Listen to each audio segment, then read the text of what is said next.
beloved Boss Mike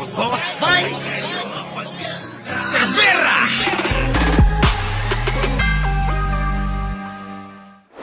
Ngayong laban kay Vice President Sara Duterte ang inihain sa Kamara ng iba't ibang grupo. Bukod sa kaanak ng mga napas lang sa drug war ng kanyang ama, kabilang sa 16 na naghain ng reklamo, ang apo ni dating Senador Ninoy Aquino. Nako po, apo. Oo. Apo daw, ni Ninoy Aquino. Putik na yan mga kababayan. Oh, dilawan na dilawan to. Ngayon mga kababayan, magtaka na kayo kung bakit tong mga dilawan, pinklawan, mukhang umaayon na sa ikakabuti ni Pangulo. Ano masasabi nyo? Sa mga mga kaibigan ko na nag-chat dito. Sabi ko sa inyo kalma lang kayo. Ayan na. Oh, kalma. Baby, kalma. Huwag mo naman akong bigyan ng dahilan para tabihan ka. teka muna, damay pa rito si Digunyo. Hindi lang si Sara to. Pati yung tatay niya, naku, yan na nga ba sinasabi ko? Kung naging mabuti lang kayo sa bayang ito, hindi sana kayo nagkaganito. Tuloy. Binanggit din sa reklamo bilang batayan ang pagbabanta umano ng bise sa buhay ni Pangulong Bongbong Marcos at ang hindi maipaliwanag na paggastos sa OVP confidential funds. Naku po, binanggit dito. Bakit ganon? Parang yung mga dilawan at pinklawan, concern na concern kay Pangulo. Magtaka na kayo mga DDS dito. Hindi nyo ba napansin? Parang tila ba itong mga dilawan concern na concern kay Pangulo? Dahil daw sa pagbabanta sa buhay ni Pangulo, First Lady at ni Speaker. Oh. Ay, nako. Alam ko naman yung mga matatatalino. Matatatalino. Gets nyo ko. Siyempre, yung mga DDS dito, hirap na intindihin ako. Di ba? Hirap na intindihin ako. Pero yung mga matatalino rito, gets na gets kung ano yung gusto ko na ipahayag sa inyo. Tuloy. Nakatutok si Chino Gaston. Pasado alas 4 kanina, inihain ang impeachment complaint laban kay Vice President Sara Duterte sa opisina ng House Secretary General. Yon. Nakalagda dito ang 16 na complainant mula sa civil society at religious groups. Kabilang dito si dating Secretary Ging Deles na nagsilbi sa gabinete ng yumaong Pangulong Noynoy Aquino, ang kanyang pamangking si Kiko Aquino D, running priest na si Father Robert Reyes at ang binatawan ng mga biktima umano ng extrajudicial killings noong Duterte administration. Nako mga kababayan, puro dilawan to. Sabi nga ni Pebbles, sabi ni Mami Pebbles, bakit nandito yung iwi? Mami Pebbles, ganyan talaga sa politika. Ngayong kaaway mo, bukas kakampi mo na. Kaya yung mga hindi sanay sa usaping politika, dapat matuto kayo Ganon talaga. Wala tayong permanenteng kaaway, wala na tayong permanenteng kakampi. Pagdating sa politika, tandaan nyo, si Pangulo lang ang may interes para sa ating bayan at sa ating lahat. Tuloy. Si Akbayan Party List Congressman Percy Sendanya ang nag-endorso ng impeachment complaint. This is a very... Ayan na. Tandaan nyo, kalaban natin yan. Kawawa to. Tong congressman ni si Percy. Alam nyo ba kung ano ang ginawa namin rito? Abay, nako, kung personalan lang talaga. Kita nyo naman sa itsura. Di ba? Ay, kawawa to dati. Pero ngayon mga kababayan, ayoko naman sabihin kakampi natin yung mga yan. Kasi yung mga bobo tanga, baka makahalata. Tawa ko ng tawa sa mga to eh. Sa bagay, mga bobot, mga tanga naman. Kaya hindi nila malalaman kung ano totoo dyan. Tuloy.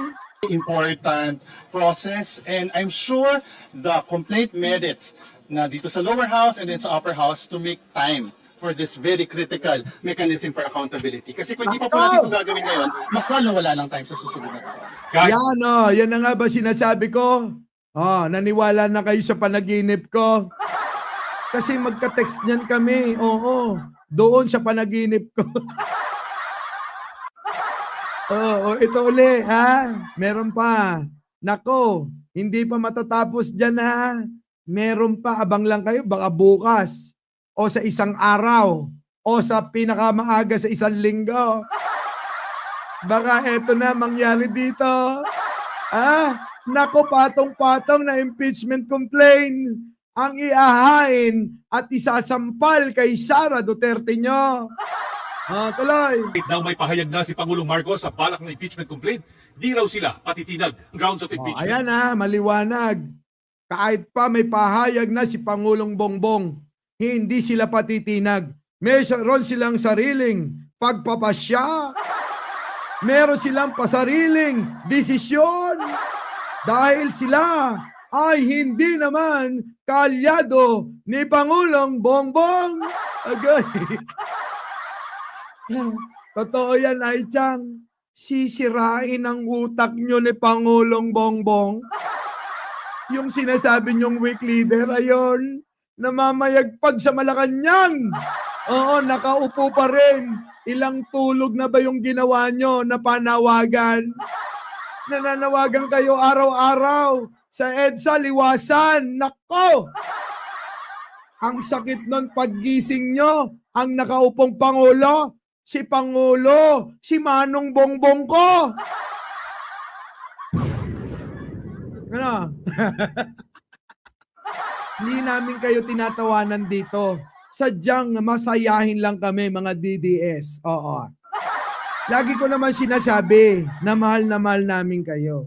Ulitin ko lang, hindi namin kayo tinatawanan dito. Sadyang masayahin lang kami dito sa channel na to. Aminin nyo at hindi, maging kayong mga DDS, tuwang-tuwa rito. Kasi nga, laging nandito kayo. Kalma. Baby, kalma. Huwag mo naman akong bigyan ng dahilan para tabihan ka. Di ba? Kaya nga ang aking bilin sa mga moderator, huwag kayong ibablock, huwag kayong i-hide. Hanggat na ayon sa ating panuntunan na huwag kayong magpa-flooding. Sige, isabihin nyo kung anong gusto nyo. Sasabihin nyo, adik, bayaran, immune na kami riyan. Immune na kami dyan. Kaya okay lang. Sabihin nyo yan, adik, bayaran, bahala kayo sa buhay nyo. Basta masaya kayo, sasabihin nyo, go ahead! Dito lang ako. Tuloy. Ayan na, Nako po. na inihain ang culpable violations of the Constitution, betrayal of the public trust, bribery at other high crimes at 24 ang articles of impeachment na kasama ang hindi raw ma-account na confidential funds ng Office of the Vice President. Oo nga, hindi ma-account. Grabe naman kasi si Sara, masyadong burara. Alam nyo mga kababayan, eto lang yung opinion ko dyan. Etong gawain ni Sara Duterte na pang nanakaw, pag nanakaw ng pera, mga kababayan, nakasanayan niya na yan. Bakit kanyo? Eto lang yan, mga kababayan. Bakit kanyo? Eto lang yan. Etong mga tauhan niya, dati pa yan. Mayor pa lang, ilang termino, 3 termino naging mayor, tauhan niya na yan. So mga kababayan, kung inyong iisipin yung gusto kong ipahayag, matagal nang mga tauhan niya yan. Kaya etong ginagawa nila, abay, nakasanayan na nila yan. Kaya akala nila, nung una na okay lang dahil bati naman sila ni Pangulo, di ba? Hindi nila akalain na magkakaganito, mga kababayan. dahil sa pagiging kampante ni Sara Duterte, naging burara sa mga pangungupit ng pera ng bayan.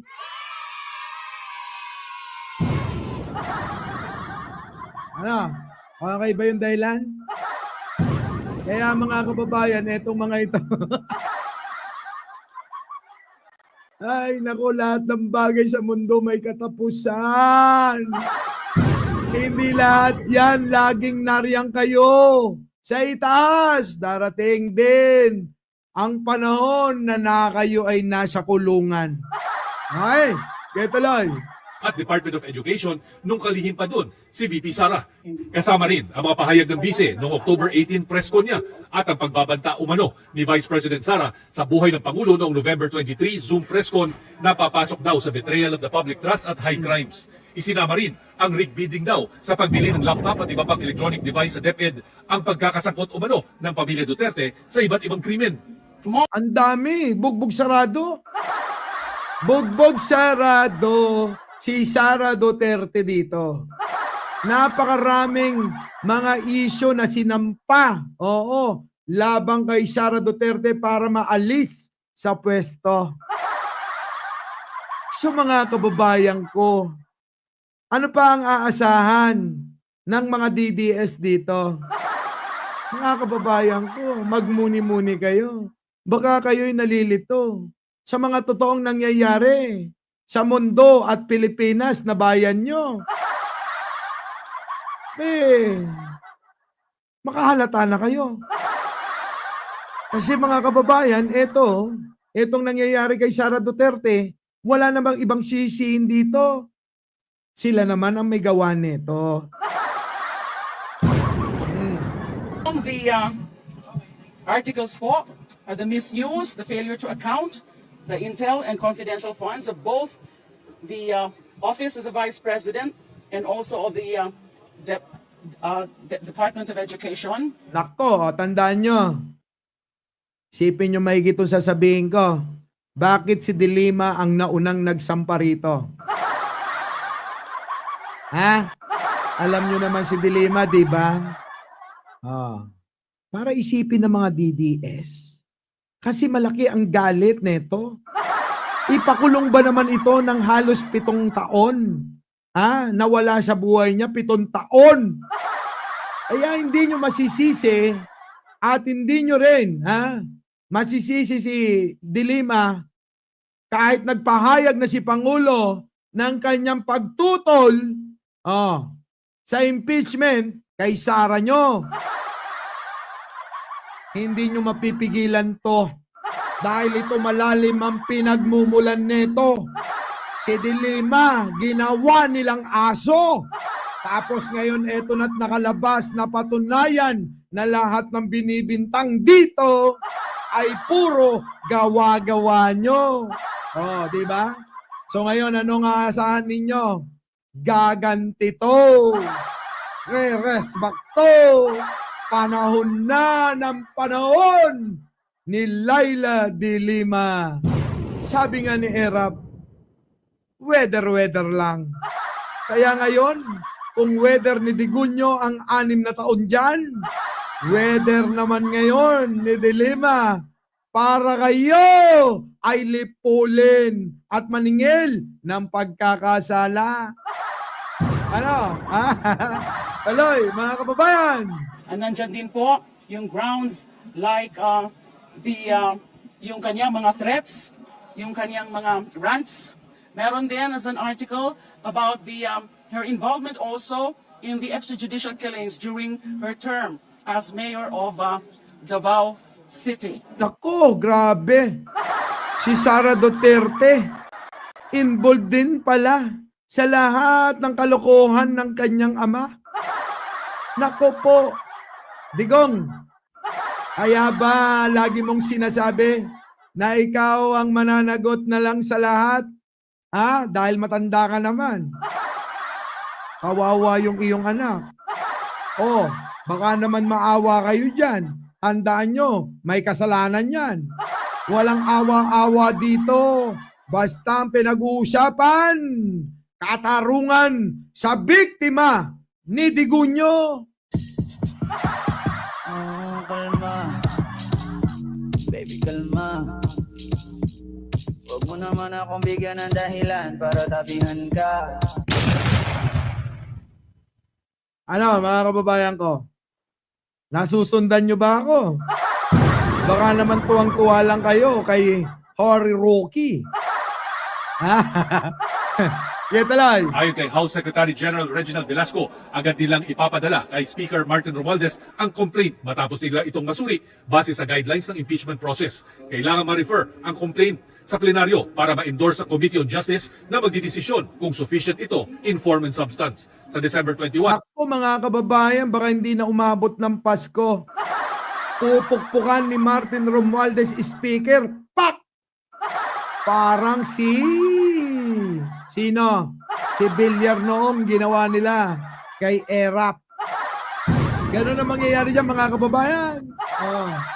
ang last day ng session bago adjournment nito. I have 10 days, no? And the speaker, we have 10 days to act on it. 10 session days. So, pag pinail ngayon, kulang na. Kasi Tapos na mga kababayan to. Di ba? Oo, shoutout po sa inyong lahat. Oo, unahin natin yung mga DDS dito. Ikalawa, yung mga moderator ko. Ikatlo, kayo po na mga nagmamahal sa channel na to, atin to. Opo atin po to mga kababayan ko. Kaya mga kababayan, opo, game over na yan. Wala nang pupuntang iba kung hindi sa kulungan. Ano? Mga kababayan? Kaya ano pa? Ang inihintay nating lahat. Meron pong pagtitipon sa EDSA. Opo EDSA Monument. Opo, hindi doon sa EDSA Shrine. Dahil ang EDSA Shrine ay konting respeto sa mga churchgoer, yung mga palasimba na tulad ko. Opo mga kababayan. Kaya alam nyo mga kababayan, respeto yan. Etong mga sumusuporta kay Pangulong Bongbong, mga kababayan, nirerespeto natin yung mga yon. Kaya dito tayo umusod. Saan? EDSA Monument. Okay? So ngayon mga kababayan, ano po masasabi nyo? Dito, sa ating mga tinalakay. Nako! Mga kababayan? Titignan natin kung ano mangyayari sa susunod. Pero bukas, sa isang araw, sa mga susunod na araw, hindi lang yan, ulitin ko lang pangatlong beses ko nang sasabihin, na hindi lang yan ang impeachment complaint na isasampa kay Sara Duterte. Kalma. Baby, kalma. Huwag mo naman akong bigyan ng dahilan para tabihan ka. Ano? Sino organizer ng rally? Yung tsuhin ni Jojo Chavez. So mga kababayan, bago tayo maghiwa-hiwalay dyan, bago tayo maghiwa-hiwalay mga kababayan, huwag niyong kalimutan mag-like, mag-share, at mag-subscribe. Muli, ako po ang inyong lingkod, Mike Cervera po. Lagi nagsasabing, mahalin po natin ang ating kapwa. Pagdasal po natin lagi ang ating bansa. Our beloved Boss Mike!